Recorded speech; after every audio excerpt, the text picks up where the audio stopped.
Hey, welcome to another episode of Rewind Time with Brandon Wound Pickups. Today we're going to show you what we do when we mod wide range pickups to old 1972 specs. Today we have some Squire wide range pickups, and they're pretty much the same thing as Fender. And I'll let you in on a little secret. The everyday reissue wide range that Fender has been building for the last 20 some years without the old Kunify magnets have been made by a few different companies, and a lot of the reissues are made by G&B pickups. I believe they are in Korea, and the same people who make the Squire G&B pickups also make the Fender. So really the only difference is the branding on the cover.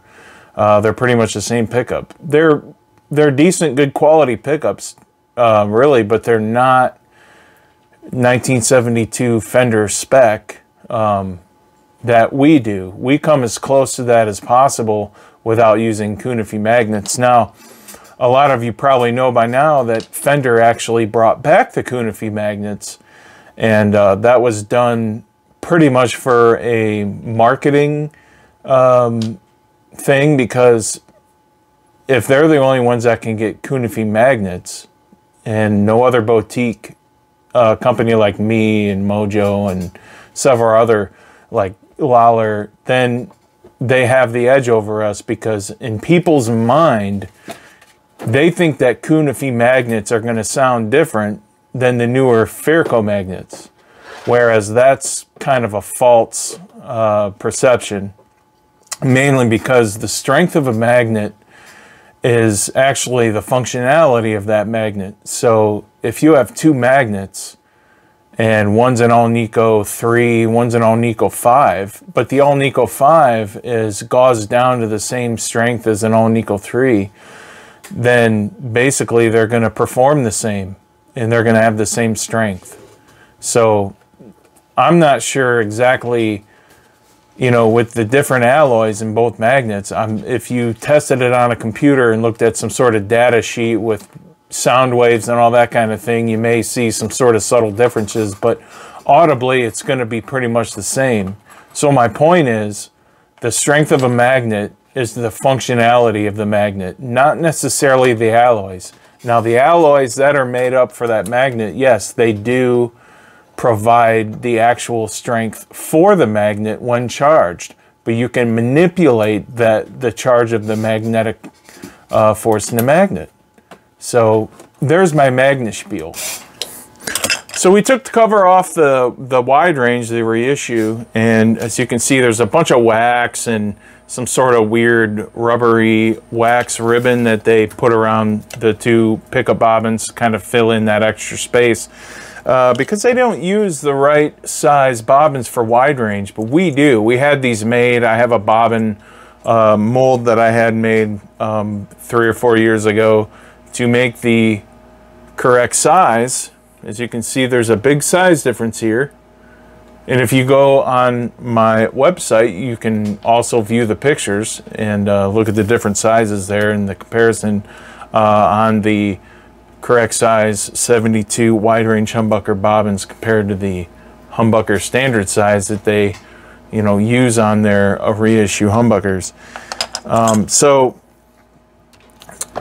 the main reason we had these made is so we can use the right size wire and get the right amount of windings to have the right amount of output, and they do exactly that. So we'll go ahead and wind these up, and we'll show you what we do. So we have some wide range bobbins wound up. Here's what it looks like. We use the cool yellow coil tape, just like old Fender did in the 70s. And we take all the stuff off the reissue pickup. We drill a hole for our lead to go inside of the pickup where we hook our leads up, and that's a lot cleaner, safer than I think having all those terminals sticking out of the base plate. We use a like a steel plate. Some people call it a reflector plate because it reflects, you know, because it's steel and metal, but really it acts more like a shim than anything else. It doesn't really do much of the magnetic flux because the ends of the magnets surpass that steel. So this is what it looks like. And notice how the bobbins fill up the whole pickup. And we'll go ahead and wire this up and put the lead on it and put the covers back on, and we'll show you what this looks like when it's finished. Okay, so we went ahead and put those Squire wide range pickups together. We went ahead and modded them, and this is what it looks like after they're done. It doesn't look totally different on the top side that everybody sees once they're installed, but they look pretty different on the back. So now, instead of, you know, having, you know, 4 terminals poking out of the pickups, now you just have a nice one clean lead going into that hole on the side of the pickup, just like a standard guitar pickup. So that's how we do that. And the output is significantly more. The magnet structure is significantly different.